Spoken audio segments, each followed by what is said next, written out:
Night Trap on the Mega CD was one of many games that featured FMV video, but is it any good? Let's have a little look. After a group of girls go missing one night after a sleepover at the Martins' house, agents of SCAT question the Martins, but they say the girls left the house safely, but were never seen again.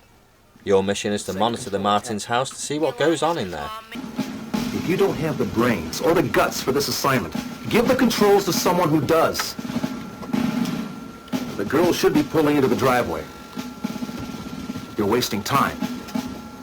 Get over there now! Looks like you're not up to this mission. Breaking contact. They send an undercover agent, Kelly, in to help you. You're in control of surveillance and the cameras in each room. There are vampire creatures roaming the house called augurs. They are poorly paid extras that walk around like they've shit themselves. All you need to do is select a camera for each of the rooms to see what's going on. There are 8 cameras around the house that you can tune into at a press of a button, and in every room is a hidden trap. When an aug comes in close proximity to a trap, this bar will light up. When it goes into the red, then you can activate the trap and take them out. On the left side of the dashboard will show you how many potential augs you could have trapped, and the amount you have caught. But the traps have access codes. These are colours, and there are 6 of them. Blue is the first colour, but they will change at some point.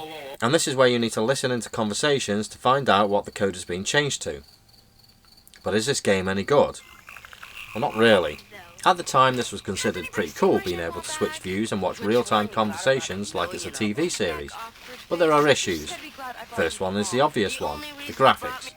FMV was new to games, and CDs being the only media available at the time, this meant limited memory and therefore compressed quality.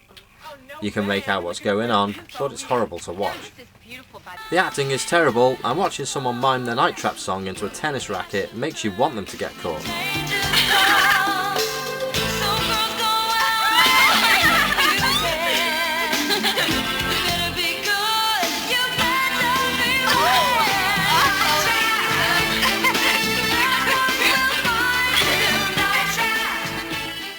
As for the gameplay itself, well, it's frustrating.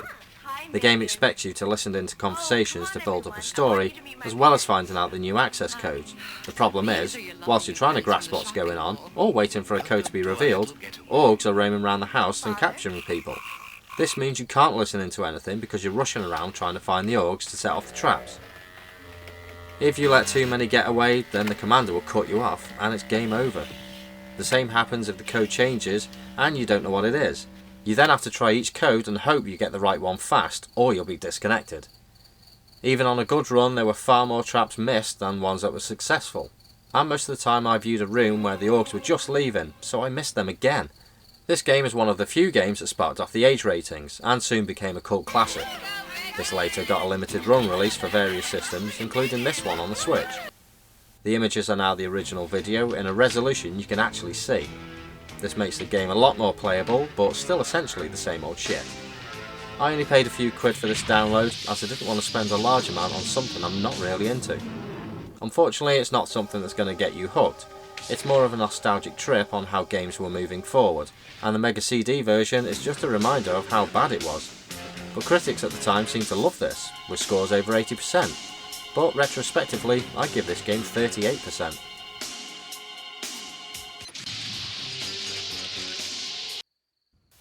Breaking Contact.